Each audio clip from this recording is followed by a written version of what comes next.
For my birthday, my coworkers chipped in for a perfect gift, but inside it I found a hidden camera watching me. Birthdays at the office are usually a cupcake and a Slack emoji storm. This year, mine came with the Costco sheet cake, off-key singing in the break room, and a gift bag that looked way too nice for our budget. The bag was matte black with a satin ribbon. Someone wrote HBD, Noah, on the card in giant bubble letters and drew a little candle that looked like a carrot. Open it, Jess from HR said, clapping like a metronome. We all chipped in. We don't really all chip in. Normally it's $5 from the same for people and a Starbucks card. But the bag had weight. I pulled out a box printed with a glossy photo, a minimalist halo desk lamp with a built-in Bluetooth speaker and a wireless charging pad in the base.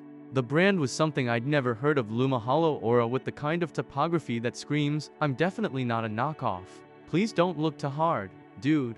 This is nice, Cam from finance said, eyebrows up. Top rated on Amazon, Priya added. And she tapped the box. Warm and cool light modes for your migraines.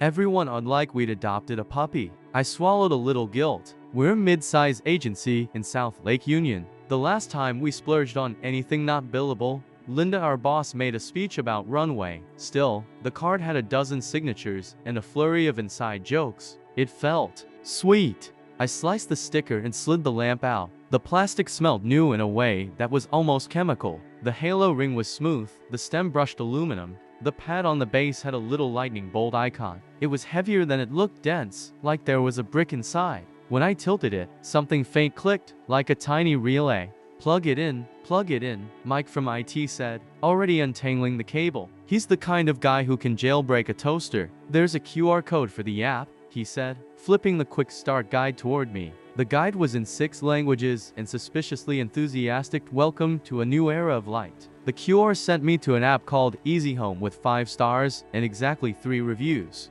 Why does a lamp need an app? I joked. Everything needs an app, Mike deadpanned. Welcome to surveillance capitalism. We laughed. The laugh felt normal. We didn't connect it to Office Wi-Fi. Jess said IT would yell at her, so I put the lamp back in the box and took it to my desk. People drifted back to their deadlines. The cake was too sweet, the kind that tastes like childhood and food coloring. Casually, I checked the box again. On the back of the halo ring, near the seam, was a pinhole the size of a poppy seed. Probably a light sensor. I told myself that. The manual had a grainy diagram, arrow pointing, ambient sensor. Now imagine what happens next. But before that, smash that like button and hit subscribe. Cause the craziest part is just getting started. Sure. At 5:30 I walked the box to my car. Seattle drizzle misting the windshield. I glanced at the reflection in the glass and saw a tired 31-year-old with cake crumbs on his sweater. I laughed at myself and drove home. My apartment is a 1-bedroom in Capitol Hill with walls thin enough to hear my neighbor's podcast voice. I set the lamp on my desk next to my monitor. The base felt solid on the wood. I plugged it in. The halo pulsed once warm, then cool, then off like it was breathing. My phone buzzed. Easy Home wants to use Bluetooth. Easy Home wants to access your camera. Easy Home wants to access your microphone. For a lamp, I rolled my eyes, hit allow on Bluetooth, don't allow on camera and mic, and kept it moving. The speaker paired itself with a cheery chime. The audio was tinny but not terrible. I set my phone on the pad and watched the battery icon bloom into a charging animation. Okay, not bad.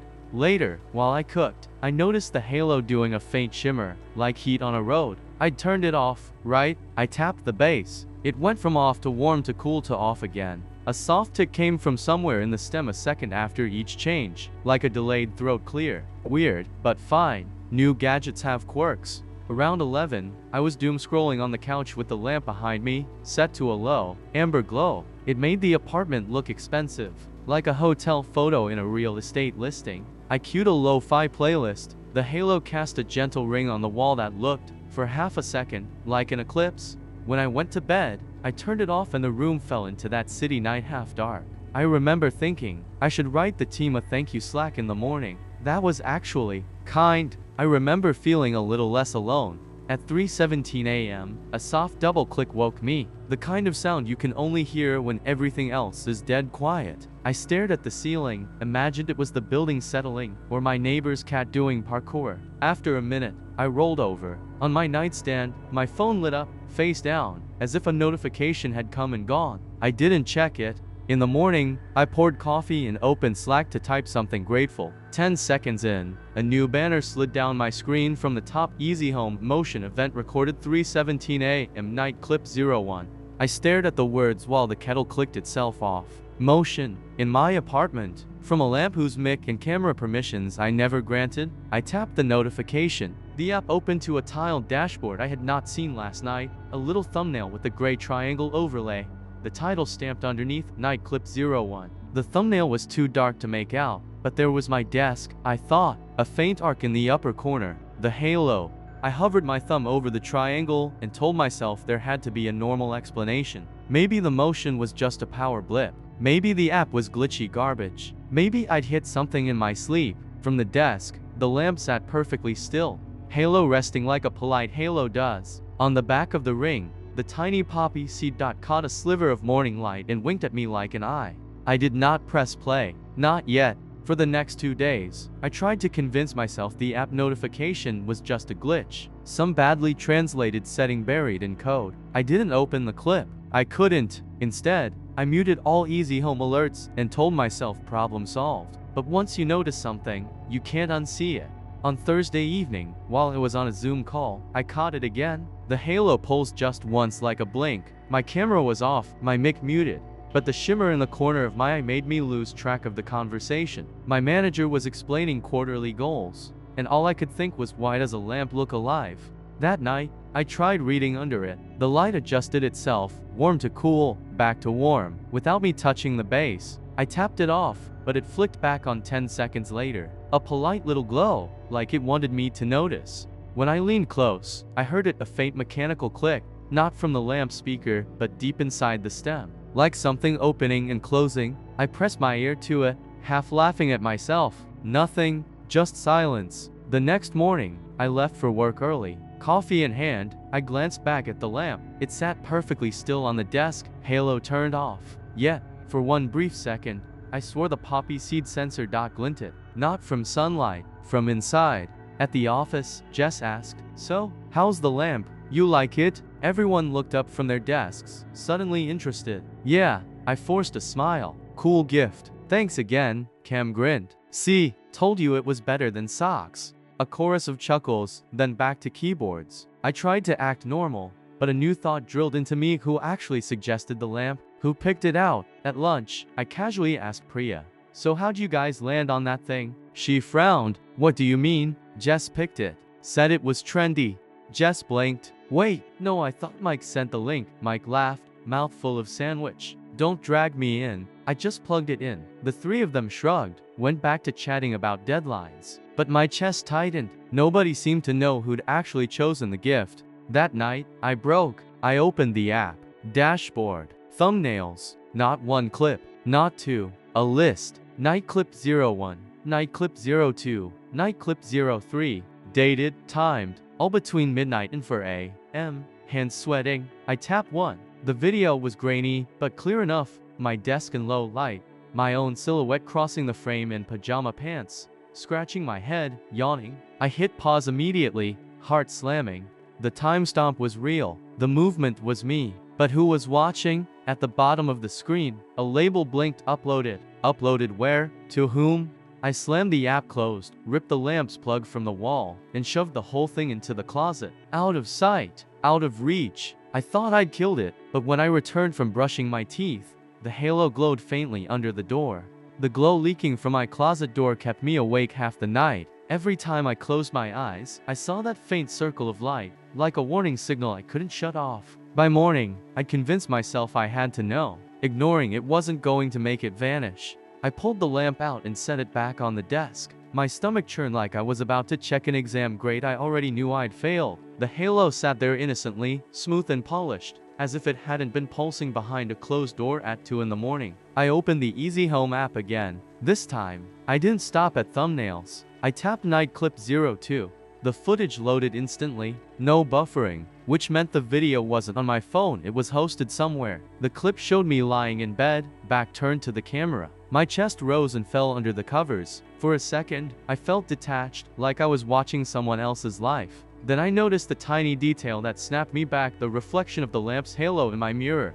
glowing faintly, though I had turned it off before bed. My hand shook as I swiped to the next. Night clip 03. This time, the angle had shifted slightly. Not the lamp, it was bolted in place, but the image zoomed, as if someone remotely controlled the lens. My face filled the screen, eyes shut, mouth slack in sleep. I slammed the phone down, heart ricocheting in my chest, and then the notification appeared, new viewer joined stream. Stream, not clip.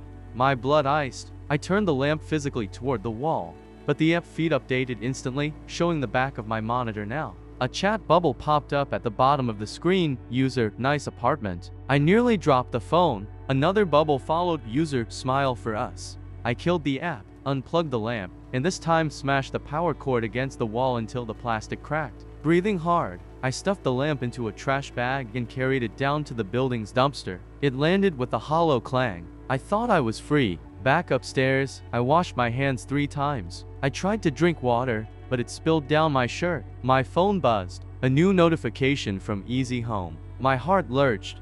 But it wasn't about the lamp. Easy Home, device reconnected online. The lamp I'd just thrown away was back online. When you throw something in a dumpster, you expect it to stay there. That's the unspoken rule of garbage, out of sight, out of mind. But the next morning, walking into the office with my coffee, I saw it. The lamp, back on my desk, neatly plugged in, halo faintly glowing as if it had never left. I froze mid-step. My mug almost slipped. Jess walked by, glanced at me, then at the lamp. Nice. Looks great here, she said, and kept walking like nothing was wrong. I couldn't breathe. I had carried that thing down 3 flights of stairs, heard the hollow crash as it landed among banana peels and beer cans. Yet here it was, pristine, waiting for me. I sat down slowly, my Slack pinged Happy Friday. Cam leaned over our cubicle divider. So, how's the birthday present? You actually using it? I forced my lips into what I hoped looked like a smile. Yeah, works fine. See, he said, grinning. Worth every penny. Every penny. I wanted to ask, whose penny? But my tongue stayed stuck to the roof of my mouth. The morning blurred. Emails, client decks, coffee sips. Every time I looked up, the lamp was there, halo breathing faintly. Its little poppy seed dot stared like an eye that never blinked. At lunch, I couldn't take it anymore. I pulled Priya aside near the vending machines. Hey, I said, trying for casual. Real talk, who actually bought the lamp? Like, physically clicked purchase? She blinked. I thought Jess did. She had the Prime account. Jess, when I asked later, frowned. Wait, no. I thought Mike ordered it. He always volunteers for tech stuff. Mike laughed when I cornered him. Man, I don't even have Amazon. Ask Linda. Maybe she expensed it? Linda, our boss, barely looked up from her laptop. Don't drag me into your little birthday drama. Noah, be grateful. Not every company even bothers with gifts. That word grateful stuck like a thorn. Back at my desk, a Slack DM popped up from an unknown username, Watcher01. No profile picture, no details. Just, do you like your gift? I almost slammed the laptop shut. My hands shook as I typed back, who is this? No reply. Then, 10 minutes later, smile. You're on camera. I looked at the lamp. The halo glowed steady now, no pulse. Just bright, almost smug. The rest of the day was torture. Every time someone walked past, I wondered if they were the one. Cam whistled while eating chips. Priya typed furiously on her report. Jess laughed at some meme. Normal office noise, but all I heard was betrayal. By 5, I couldn't take it. I yanked the lamp's cord from the wall, shoved the whole thing under my arm, and marched out. A couple coworkers stared, but nobody said a word. At home, I set it on the kitchen table like an interrogation suspect. I turned it around, inspected every seam. The back panel had 4 screws. I found a screwdriver and pried it open. Inside was a tangle of cheap wiring, LED strips, a speaker cone, and in the center, tucked neatly like a tumor, a tiny black cube with a blinking green light. Not factory installed. It had been placed there. My stomach dropped. This wasn't just some random corporate spy toy. This was intentional, personal. I googled the model number printed faintly on the cube. K2Cam Mini DVR Wi-Fi. The first result, a wholesale surveillance supplier based in Shenzhen. Discrete monitoring solutions for business and home. The product page bragged real-time streaming, hidden installation, cloud storage. Real-time. Cloud. Someone at work hadn't just given me a gag gift. They had planted a live camera in my home. I slammed my laptop shut, hard hammering. My phone buzzed. A new DM in Slack. Same user Watcher01. Don't break it. I dropped the phone. They knew. They were watching right now. I didn't sleep that night. Every creak in the walls, every car horn outside felt like a signal. I kept checking Slack, half expecting another message from Watcher01, but the account went silent. Silence felt worse than taunts. By morning, I'd made a decision. I needed answers. At the office, things looked painfully normal. People joked about traffic. Cam spilled coffee on his tie. Jess complained about the printer, but the lamp wasn't on my desk anymore. Just an empty space where it had sat, Halo mocking me. I marched to IT. Mike sat behind a fortress of monitors, sipping Mountain Dew. "Hey, Mike," I said, trying to sound casual. "Can you trace Slack accounts? Like, find out who's behind a random username?" He smirked. "Fishing for a secret admirer? Not funny." I got some weird messages. Username was Watcher01. His expression shifted, just slightly. "That's not one of our guys. At least, not officially. You should talk to Linda." So I did. I knocked on Linda's glass office. She waved me in without looking up. "Linda," I began, "I need to ask about the lamp. Did the company pay for it?" She sighed, still typing. "Noah, is this about your gift again? It was supposed to be a nice gesture. If you don't like it, just don't use it." Someone put a camera in it. That made her look up. For a second, her eyes flashed with something: surprise, annoyance, fear. Then the mask slid back on. "That's ridiculous," she said flatly. "Nobody here has time for spy games. You should probably take a vacation." "Noah, you seem stressed." "Vacation?" The word felt like a dismissal, not advice. Back at my desk, Priya cornered me. "Hey, are you okay? You look like you've seen a ghost." I hesitated, then whispered. The lamp had a hidden camera. "Someone's been streaming from my apartment." Her face drained. "Noah, are you sure?" I showed her the model number photo I'd taken of the cube inside. She stared, then muttered, "That's not a prank. That's serious surveillance hardware." "Do you know who could have done it?" I asked. Priya glanced around the open office, lowered her voice. "If it wasn't a coworker, maybe it came from higher up. I've heard rumors management monitoring employees outside work to check loyalty." "Loyalty?" My voice cracked. She nodded. "Linda's obsessed with retention. There was talk about checking if people were interviewing elsewhere." My stomach flipped. So the gift wasn't from my coworkers at all. It was from the company. That night, at home, I turned on my laptop and dug deeper. The supplier's website had a login portal. My heart pounded as I tried random guesses. Admin 1 to 3, companion name 20 to 4. On the 5th try, one worked. I was in. Rows of devices appeared. Serial numbers. Status online. Some labeled with names: device cam Seattle in 01, device cam Dallas J03, device cam Naya 12. It wasn't just me. There were dozens, maybe hundreds. Employees across offices, all with gifts. My throat went dry. At the bottom of the list, one device glowed green: cam Seattle and 01 active viewer 2. That was mine. 2 people were watching me right now. My laptop fan roared like a jet engine, though the screen showed nothing but rows of devices. Cam Seattle and 01 active viewer 2. I stared until my eyes watered. 2 people were watching me right now through a lamp I'd left unplugged in a dumpster. My phone buzzed. A Slack notification, not from my team channels, direct from Watcher01. Check the clips. My hand shook as I opened the Easy Home app. A new folder had appeared: Private Noah. Inside, not just night recordings, but clips of me eating breakfast, brushing my teeth, pacing on the phone. My own life, chopped into files. One thumbnail froze my blood. It wasn't me.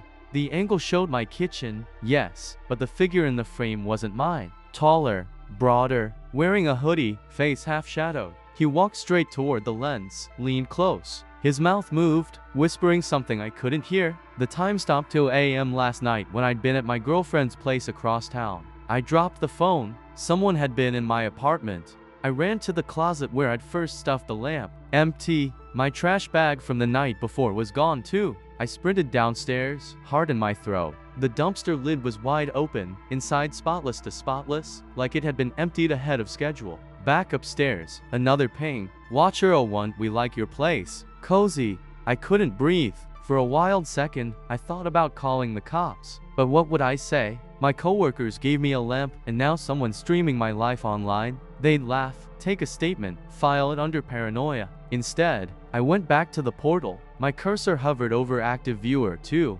I clicked. The screen split. On the left, my own apartment feed, empty, halo lamp gone. On the right, a live feed of an office conference room, fluorescent lights, beige walls. And sitting at the table, Linda. She stared into her laptop, expression flat, sipping coffee. Behind her, a second figure I didn't recognize, a man in a dark suit, eyes locked on the same screen I was watching. They were the viewers. They knew I'd found them. Another Slack ping. Watcher 01, you should stop digging. I slammed the laptop shut, chest heaving, but the damage was done. I'd seen too much. That night, I stayed awake with every light on. Around 3 a.m., exhaustion finally pulled me under. When I woke at dawn, the lamp was back on my desk, plugged in, halo glowing, and a new notification on my phone. Easy Home Motion Event recorded 6:01 a.m. Final clip.